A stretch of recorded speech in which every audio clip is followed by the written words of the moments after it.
Bonjour à toutes et à tous et bienvenue dans nos têtes, le podcast qui explore ce qui nous façonne, nous hante et nous élève. On va parler d'un sujet essentiel, le rapport que l'on entretient avec la mort. Comment on l'aperçoit, comment elle nous traverse et comment elle nous influence. Parfois sans qu'on s'en rende compte.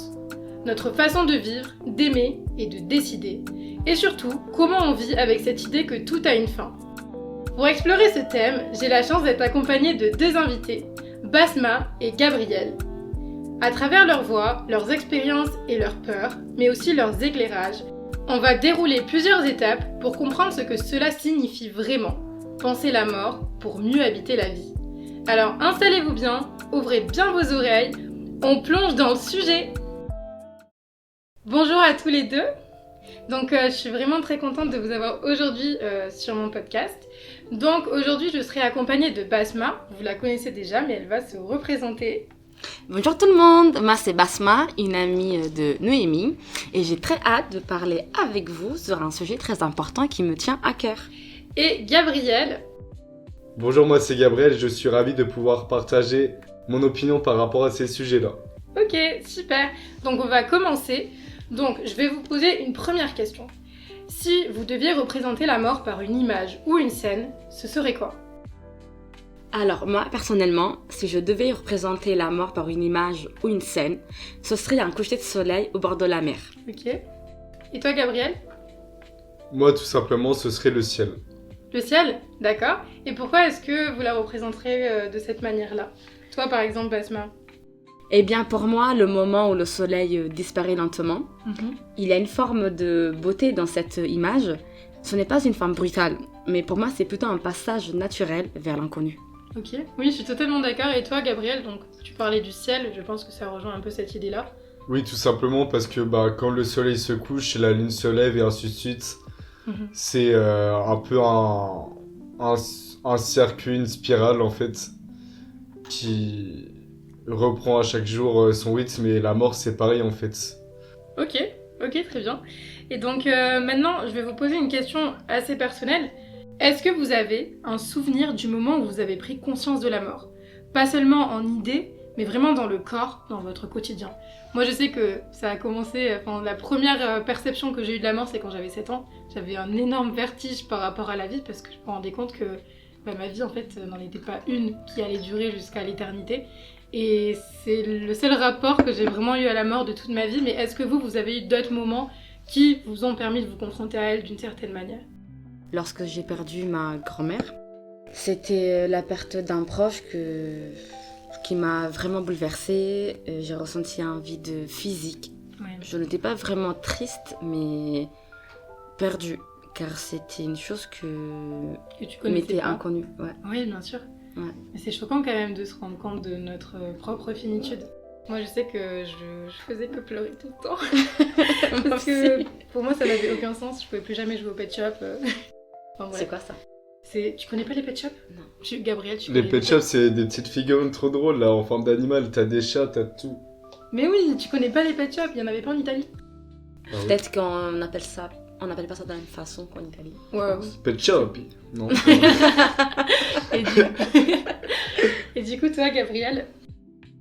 À vrai dire, moi l'image de la mort va être nette et précise, c'est quand je suis tombé dans le coma, du coup il y a bientôt 1 an de cela. Je n'avais pas peur de la mort jusqu'à ce jour, et je me suis rendu compte, en fait, la vie est quelque chose qu'il faut croquer à pleines dents. C'est la vie, on n'en a qu'une et il faut la profiter malgré les épreuves que l'on peut traverser, malgré tout ce que l'on peut traverser, comme la perte de personnes.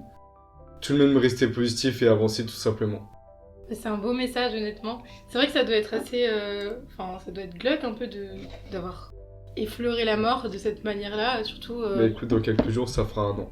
1 an. Et 1 an que tu es de nouveau ici, donc je suis pas À sûre la qu'il vie. doit y avoir... À la mort. À la vie, à la mort. Ok, très bien. Donc, j'aimerais savoir, étant donné que... Alors toi, Gabriel, tu es français ou tu as d'autres cultures, origines ? Alors, je suis marocain, italien de ok. ma mère et cambodgien de mon père. Ah, cambodgien, je savais pas. Ok. Et toi, toi, tu es italienne et marocaine, mais est-ce que ta culture a une perception de la mort que nous, on ne connaîtrait pas, les personnes qui Oui, dans la culture où j'ai grandi, on apprend à penser à la mort avec une certaine pudeur, presque en silence. Ce n'est pas un sujet qu'on aborde énormément ou facilement Je pensais au pas. quotidien. Non, c'est un sujet où vraiment on prend un peu du recul. Et je sais que dans ma culture à moi, lorsqu'on perd un proche, par exemple, on n'a pas le droit d'écouter la musique pendant 40 jours pour respecter... oui. Je savais même pas. En c'est islam, super on n'a intéressant. pas le droit. Ok. Et la femme, si l'épouse perd son mari, elle doit s'habiller pendant 3 mois, il me semble, en blanc. Et elle ne doit pas avoir des relations pendant les 3 mois qui suivent la mort de son mari pour être sûre de ne pas être enceinte. Et pourquoi elle doit s'habiller en blanc ? Eh bien, pour dire aux hommes qu'elle est à nouveau... Bon, c'est moche de dire ça, hein, mais sur le marché. Ok, C'est ok, d'accord. Super. Bon, c'était très beau jusqu'à la fin. Oui, je sais, mais non, je suis pas d'accord avec ça, mais bon, c'est comme ça. Hein. Ok. Bon, mais sinon, ouais, je pensais pas qu'il y avait cette pudeur-là. Et toi, Gabriel, je sais pas, c'est quoi ta culture Alors, faut savoir que mon père de base est chrétien. Donc, Forgé sur ça. en termes de mort, on va rester sur du classique, c'est-à-dire tout ce qui va être passage à l'église, c'est-à-dire enterrement, mais aussi par rapport à la veille, tout simplement, on va vraiment rendre hommage du coup à la personne en faisant des prières, en racontant sa vie, etc. C'est à partir du coup de la mise sous terre que l'âme de la personne pourra monter au paradis ou en enfer. Ok, d'accord. Bah, moi, j'ai un peu la même vision que toi aussi. Mais après, ça va être aussi le contraire dans le bouddhisme, ce qui est de base l'origine à mon père. Où dans cette culture-là, ça va être plutôt dans l'optique de la réincarnation. D'accord. Et donc toi, tu penches plus vers quelle perception de la mort ? Enfin, plutôt le bouddhisme ou plutôt la perception chrétienne de la mort ? Aucune, à vrai dire. Ok. Bon, on en parlera plus tard alors. Donc, du coup, c'est la prochaine question. Est-ce que tu sens que tu partages encore cette vision-là aujourd'hui ? Donc, je vais démarrer par toi, Gabriel. Étant donné que tu viens de me dire que tu n'as aucune de ces deux perceptions-là. Donc, quelle est la tienne ? De ce que j'ai vu en fait quand j'étais à l'hôpital, c'était que du noir et des paroles que j'entendais. Donc, est-ce qu'il y a vraiment quelque chose où on est emprisonné sur Terre en fait, tout simplement ? Donc, toi, t'as ressenti que on va juste finir et on n'existera plus à partir du moment où on sera mort, c'est ça ? Je pense. Ok. À vrai dire, je sais pas. sais C'est pas toujours des questions qui resteront dans un coin de ma tête. Ouais, bien sûr. Mais donc toi, t'as pas la perception qu'on va être incarné en oiseau, en papillon Je crois pas trop à ça. À quoi ? La réincarnation ? Oui. Non, je n'y crois pas trop.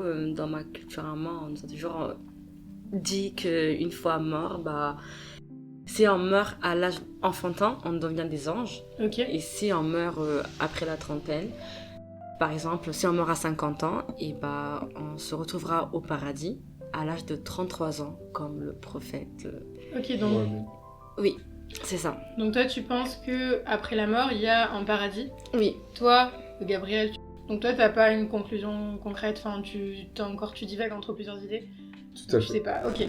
Et moi, personnellement, c'est horrible ce que je veux dire, et j'aimerais ne pas penser ça, mais j'ai la profonde conviction que la mort, c'est juste notre finitude, comme avant même de naître, on n'était rien, on ne sera rien plus tard.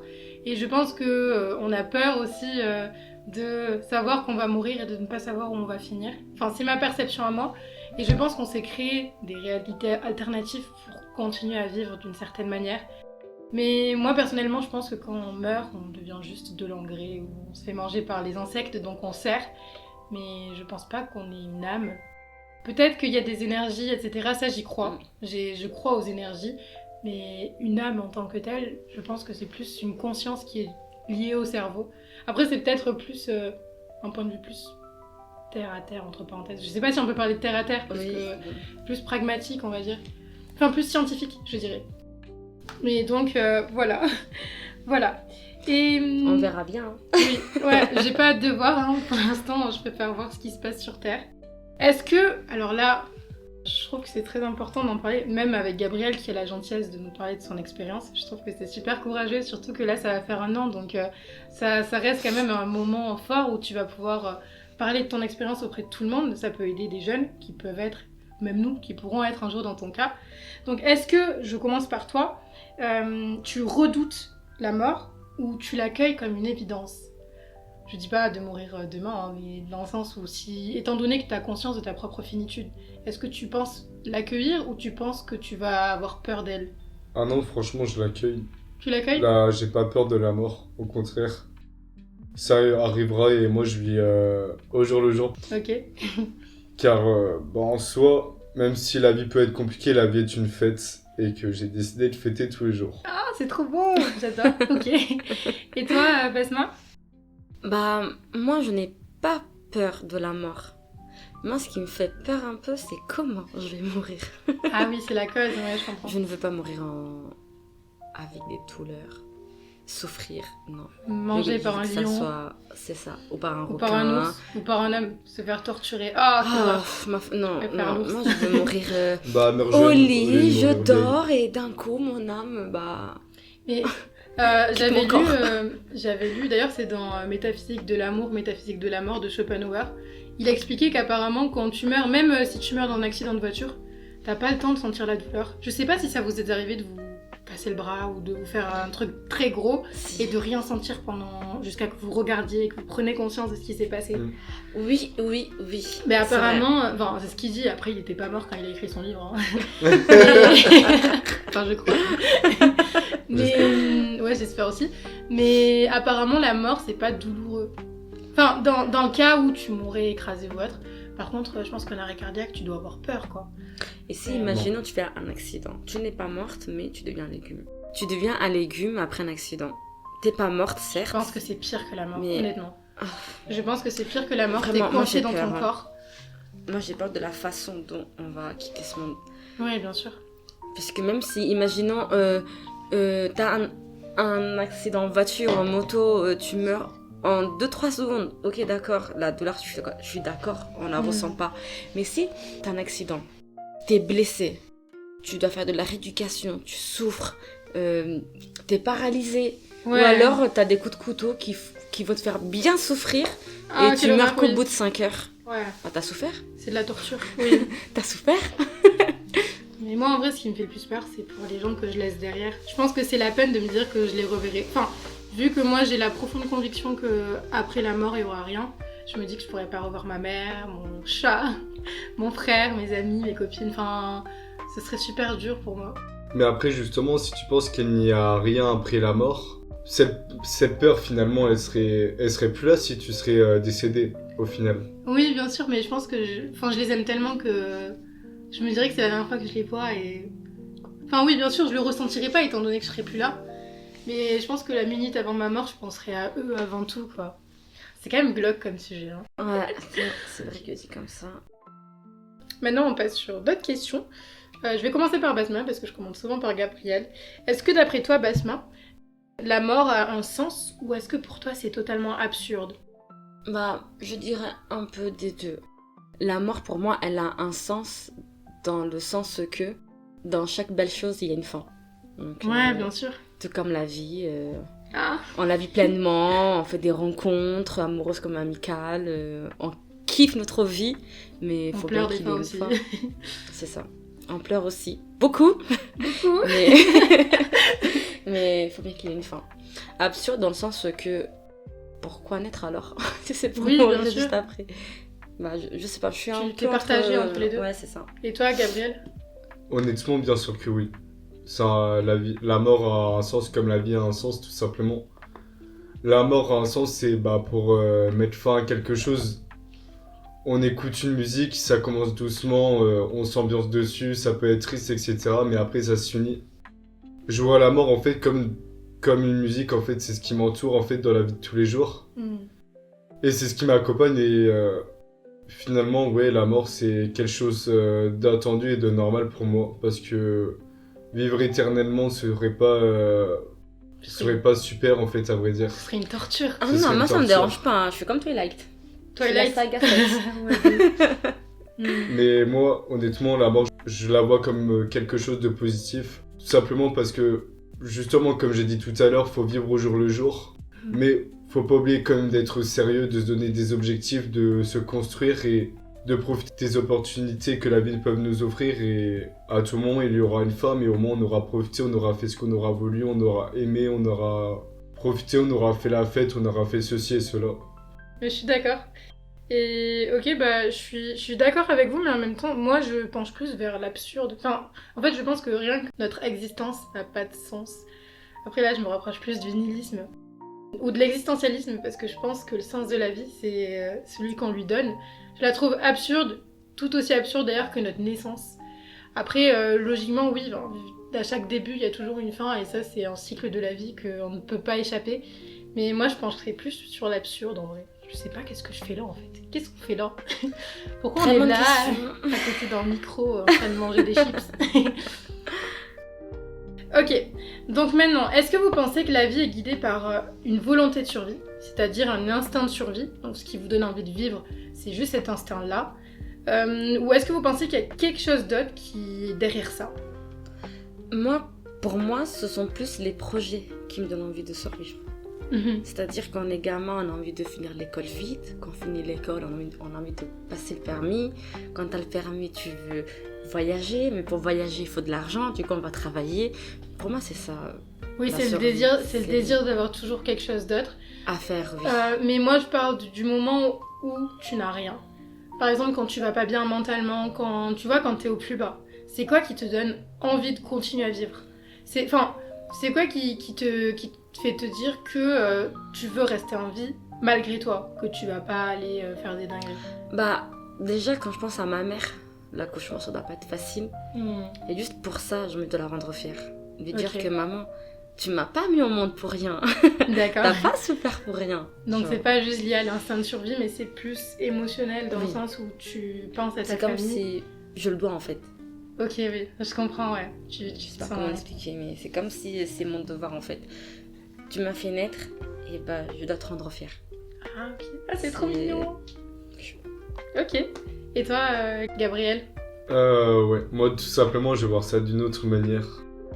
Quand on est mal ou quand on peut être au plus bas, moi mon instinct de survie ça va être sortir, boire avec les amis et tout ça, écouter de la musique mais à tout prix penser à autre chose, en fait ça va faire d'avancer. J'ai essayé de voir le plus positif afin d'oublier le négatif et souvent ça marche. Souvent ça passe comme ça peut casser en fait par moment. Ok. Donc quand t'es au plus bas, c'est ce que tu fais et donc ça fonctionne. D'accord. Bah, je suis plutôt d'accord avec toi, Gabriel. Enfin, même si je pense à ma mère aussi tout le temps. Mais dans le sens où souvent, moi, je me raccroche à quelque chose d'extérieur pour m'y tenir. Enfin, je sais pas, j'essaye de me créer de nouveaux objectifs ou j'essaye de, par exemple, déménager ou faire des choses que je n'ai pas fait pour tout essayer. Et pour me dire qu'en vrai, c'est pas parce que ma réalité actuelle ne me plaît pas que forcément toutes les autres réalités ne me plairaient pas. Non, moi, pas savoir. Je ne peux pas me permettre de laisser mes émotions prendre le dessus sur certaines situations. Bien sûr. Sinon, depuis longtemps, j'aurais baissé les bras. Après, c'est compliqué parce que ça se répertorie pas forcément aux émotions. Parfois, c'est des maladies mentales. Enfin, la dépression, c'est... Je sais que c'est très minimisé, mais c'est quelque chose qui existe dans tous les pays, partout. Ça peut, d'ailleurs, je sais que, par exemple, dans la religion de mon père, il est chrétien, il croit pas trop à ça. Par exemple, il va plus le répertorier au fait d'être possédé ou des choses comme ça. Enfin, je sais que dans les religions, c'est plus perçu par quelque chose de spirituel. Mais moi, je pense qu'il y a vraiment des maladies mentales qui existent et qui, rien que psychiquement, vont te faire penser des choses que tu n'aurais pas pensé de base, etc. Et là, c'est pas juste une gestion émotionnelle, je pense que c'est vraiment un bagage émotionnel lourd qu'on ne connaît pas forcément. Enfin bref. Ok, alors et maintenant, on va passer sur le domaine de l'amour. Est-ce que pour vous, l'amour a un lien avec la mort? Moi, tout simplement, je dirais que oui. Si après on peut parler des contes ou des histoires un peu à l'eau de rose, genre Roméo et Juliette, ils sont morts par leur amour, mais aussi par rapport aux conflits familiaux.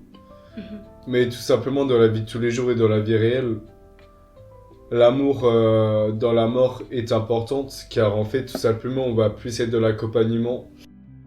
Ça reste quand même comme une grande histoire, en fait, qui commence mais qui se termine. Triste peut-être, mais avec que des bons souvenirs par la suite, en fait. Ok, très bien. Et toi, Basma? Donc moi je rejoins l'idée de Gabriel dans le sens que l'amour a un sens avec la mort. On prend le risque d'aimer quelqu'un, même si on sait que la mort peut nous séparer de cette même personne. Et d'un côté je trouve ça quand même très risqué, mais on l'accepte et on fait avec. Ok, d'accord. Et est-ce que vous diriez que la peur de mourir influence nos choix?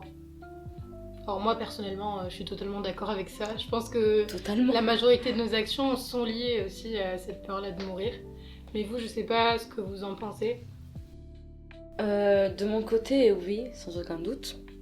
Même si on pense pas à la mort tous les jours, la peur de mourir est toujours présente dans un coin de nos têtes. C'est même pour cela que parfois on préfère ne pas faire des choses pour éviter un danger ou... Ouais, bien sûr. Surtout nous, en étant des femmes, moi je sais que... Totalement. Le soir, moi j'ai du mal à marcher toute seule. Bon, je pense que c'est toutes les femmes de l'univers ça, mais bon. Mais mis à part ça aussi, les actions... Enfin, moi je sais que rien que organiser mon temps, etc., je le fais parce que je sais que j'aurai pas forcément tout le temps du monde pour faire ce que je veux et ça influence en vrai... Même les choix amicaux, les choix de partenaires, etc., je le fais aussi en fonction de ça, en fonction de si je les perçois dangereux ou pas. Enfin, même si, bon, je suis pas en train de parler de Lyon, mais j'essaye quand même de faire en fonction de ma survie, indirectement. Et toi, Gabriel, t'en penses quoi? Honnêtement, oui, la mort va influencer nos choix. Car tout simplement, si on sait que l'on va mourir, le corps, l'humain va réagir d'une manière différente.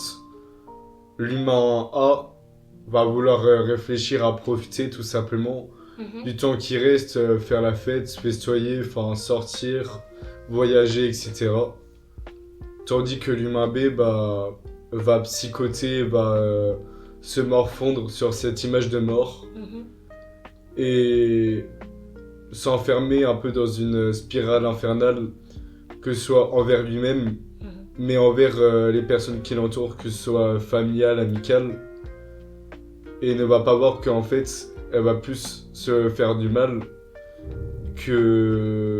et faire du mal aux autres, que en fait, au lieu de profiter et d'avancer tout simplement. Ok. Pour moi, il y a aussi l'humain C, celui qui va chercher la sécurité, qui va rester dans une zone de confort. Ouais, la sécurité, ce qu'ils connaissent, etc. Oui. Je suis d'accord. Donc, Basma, toi, j'ai pu comprendre que oui. Mais est-ce que vous pensez à ce que vous laisseriez derrière vous? Honnêtement, je pense que je ne laisserai pas d'impact conséquent vis-à-vis de mes proches, sachant que on a été élevés ensemble et mis à part ça, au fil de vent, on s'est éloigné tout simplement. Et l'on s'éloigne encore et tout simplement les échanges se font de plus en plus rares, les conflits de plus en plus, ce qui fait que l'on s'écarte tout simplement. Et donc tu ressens pas forcément l'impact que... Enfin, tu penses pas forcément à l'impact que tu laisserais à tes proches. Par contre, tu as dit tout à l'heure qu'il y aurait un impact sur tes proches et ce serait quoi du coup? À vrai dire, je penserais plus à l'humour. Ouais. C'est quelque chose que je suis beaucoup reflété, que ça aille ou que ça aille pas.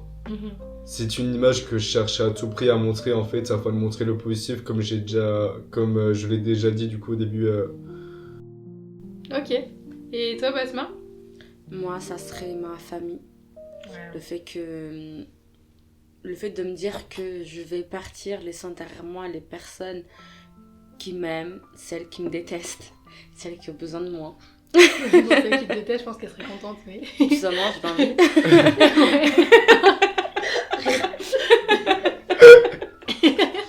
Ouais, je vois. Ok.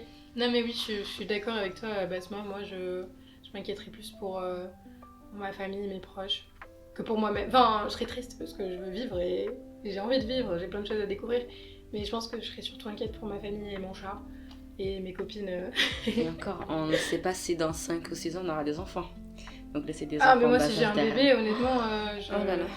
Ah, quelle horreur, t'imagines, tu meurs et t'as un enfant. Qui est petit en plus. Mais, et aussi les femmes qui meurent à l'accouchement. Bon, c'est les dernières questions là, il reste plus que quelques questions. Donc, est-ce que vous pensez qu'on peut préparer sa propre mort ? Oui. Oui. Ah, j'en ai l'expérience. À l'hôpital. Ah, non. Maintenant, l'hôpital. tu peux te faire piquer. Alors oui, l'euthanasie est autorisée Pays-Bas, Belgique, Luxembourg, Canada, Colombie, Espagne. Ah bon ? Je savais pas. Bah écoute, hein, si demain j'ai envie de crever. Par exemple, aussi en fonction des différentes religions, comment l'on souhaite être Enterré. enterré en fait incinéré, après la etc. mort, tout à fait. Ouais. En fait, soit on va être enterré, soit on va être incinéré, soit simplement, bah, comme l'a dit Basma aussi, à l'hôpital. C'est vrai, même il y a l'assurance vie. Je crois que ma mère elle a pris. Mais pas que. Tu l'as l'assurance vie ? Oui, moi et ma mère en a. Mais t'as 27 ans. Mais ouais, Renoir, il est mort avant-hier. Hein. Ouais, c'est vrai. J'avoue. Ah, 31 ok, ans. Je me rappelle pas ça. Je suis Ok, dégoûtée ouais, d'ailleurs. t'as tellement raison. Ça peut arriver avec n'importe qui. Vraiment, ouais. Le pauvre d'ailleurs. Ouais. Il était jeune en plus. Et toi, bon, du coup, toi, t'es d'accord aussi avec le fait que ça se prépare la mort ? Ah oui, C'est oui. vrai que En moi, je fait, pensais pas à ça. mais- les personnes qui vivent en ignorant qu'ils peuvent mourir à tout moment, pour moi, c'est ne pas préparer sa mort. Tu dois faire face à ça, tu dois accepter que on va mourir tout simplement. Moi, j'accepte pas encore. Moi non plus, mais ça va nous frapper quand on va moins s'attendre, tu vas voir. Ok, donc on arrive à la fin de ce podcast et j'aimerais savoir donc qu'est-ce que c'est pour vous vivre pleinement ? Qu'est-ce qui est pour vous la signification de vivre pleinement ? Par exemple, pour moi, c'est le fait d'avoir tes propres objectifs, de vivre par toi-même et de réussir à avancer. Moi, je sais que j'adore me développer personnellement. Par exemple, pour moi, vivre pleinement, c'est pouvoir vivre en fonction de tes propres objectifs, c'est apprendre à te connaître au fur et à mesure du temps. Par exemple, je sais que moi, à chaque fois que j'apprends quelque chose de nouveau chez moi ou que je développe quelque chose de nouveau chez moi, je parle pas de perfectionnisme, mais je parle vraiment de compréhension de moi-même. Je me sens de plus en plus vivante et plus je vais vers mes objectifs, plus je me sens vivante et plus j'ai envie de vivre en fait et de continuer à apprendre. Je sais que par exemple la lecture, j'aime beaucoup lire et le fait de savoir qu'il y a tellement de livres sur Terre, ça me donne envie de vivre pour tout connaître. Et je sais pas vous, c'est quoi en fait pour vous vivre pleinement ? Donc toi, Gabriel, tu nous avais déjà parlé du fait que tu pensais que la vie c'était une fête. Et qu'est-ce que tu aurais d'autre à rajouter par rapport à ça ? Ben, c'est là que je vais te rejoindre aussi, c'est on va se fixer des objectifs et réussir les objectifs que l'on se fixe. Ok. Et toi, Basma ? Et bah pour moi c'est vivre pleinement, c'est embrasser chaque instant de sa vie et oser être soi-même, même si on est différent, même si on a un accent. C'est vrai. Si- Non mais ça d'ailleurs on n'en parle pas assez, mais c'est vrai que dans notre génération j'ai l'impression qu'on essaye un peu tous de se ressembler. Je sais que même moi avant j'avais la pression du perfectionnisme où je voulais tout faire bien, dans la manière dont c'est censé être, agir bien que ce soit socialement, professionnellement et dans tous les domaines de ma vie. Au final je me suis rendu compte que c'était ça qui t'enlève de la vie en fait, indirectement.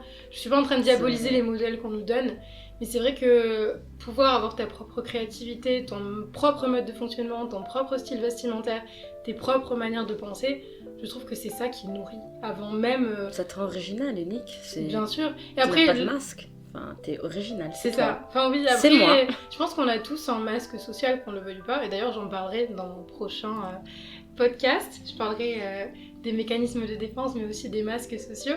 Et je pense que au fond, on n'a pas tous eu l'occasion d'apprendre à se connaître en profondeur parce qu'on était plus focalisés sur ce que les autres attendaient de nous que sur ce qu'on est vraiment. Mais je pense que ce qui te donne envie de vivre, c'est vraiment... Enfin, ce qui donne envie de vivre en général, c'est cette authenticité qui te rappelle que tu t'aimes tous les jours et que t'aimes les autres à travers leur imperfection aussi, tu vois. Parce que tout le monde est imparfait et tout le monde ne correspond pas à ce qu'on attend d'eux. Bah, pour moi, c'est aussi trouver un équilibre entre profiter de sa vie, du moment présent, et construire son avenir. Oui. Il faut profiter, il faut vivre sa vie pleinement. Oui, il faut faire la fête, il faut sortir, voyager, mais il faut aussi avoir un pied sur terre. Oui, bah oui, parce que souvent quand tu vas... Après, je sais pas, moi j'ai la profonde conviction que l'on apprend dans les erreurs. Moi je sais qu'avant... Tu faisais jamais. Vraiment, j'étais un personnage, j'étais tout le temps dehors, je buvais, je fumais. Puis je pense que c'est grâce à ça que je me suis rendu compte que dans la vie, il fallait se calmer. Que c'est pas ça qui pouvait te construire sur le long terme. Mais après, je pense pas qu'il faut toujours être parfait en mode tu fumes jamais, tu bois jamais. Je pense que c'est bien aussi de faire tes propres découvertes et de voir que ok, c'est mal, mais des fois ça fait du bien, quoi. Je suis d'accord avec toi. Ouais, c'est vrai. Totalement d'accord. Ok. Et donc, dernière question. Donc, si vous devriez résumer la vision de la mort en une seule phrase, ce serait quoi ? Moi, je vais pas vous mentir, j'ai pas pensé à une phrase. Je vais essayer de la penser pendant que vous dites votre réponse. Ok. Eh bien, pour moi, la mort, c'est la fin inévitable qui donne du sens à la vie en nous invitant à en savourer chaque instant. Ok. Et toi, Gabrielle, est-ce que tu en as une ou tu veux que je te laisse un peu de temps pour penser ? Et comme ça, je pense en même temps. Alors pour moi, ce serait la fin d'une souffrance, mais aussi la beauté d'une existence. Parce que qu'on le veuille ou pas, on laissera toujours une trace, que ce soit dans la tête des gens, mais aussi dans les travaux qu'on peut faire. Par exemple, moi c'est quelque chose qui m'étonne énormément, mais lorsque je lis des livres, même dans un psychiatre, psychologue, philosophe, même Don Quijote de la Mancha, je me rends compte qu'on a les mêmes pensées que des personnes qui existaient il y a des centaines, ou même 200 ans, ou 300 ans. Et je trouve que c'est quelque chose qui est ultra impactant parce que c'est cette chose-là, en fait, qui nous montre que même si on est tous différents, on est une des mêmes personnes. Je suis pas en train d'insinuer que on est la même... Moi, je suis pas Schopenhauer et je suis pas non plus... je suis pas Sartre. Mais je reste un être humain qui a eu les mêmes pensées que, je sais pas, ma grand-mère ou mon arrière-grand-mère qui peut-être que je n'ai pas pu connaître, mais qui avait les mêmes peurs que moi, qui avait les mêmes ressentis que moi, et qui du coup, dans la mort, a pu connaître un sentiment d'apaisement, mais en même temps a marqué toute ma famille et tous nos ancêtres. Et je trouve que c'est magnifique en vrai, l'existence. Et toi, Gabrielle, qu'est-ce que tu pourrais... Est-ce que tu as une phrase en particulier ou une pensée en particulier ? Moi, je dirais là où tout a commencé, là où tout finira. Tout simplement parce que on est sorti du cocon maternel pour au final, d'une certaine manière, se retourner, enfermé dans un certain coco, mais cette fois qui est d'être 6 pieds sous terre, tout simplement. On part de maman et on finit dans mère nature. Alors, chers auditeurs et auditrices, l'épisode touche à sa fin. Je suis très heureuse d'avoir pu vous faire redécouvrir Basma, mais aussi découvrir Gabrielle.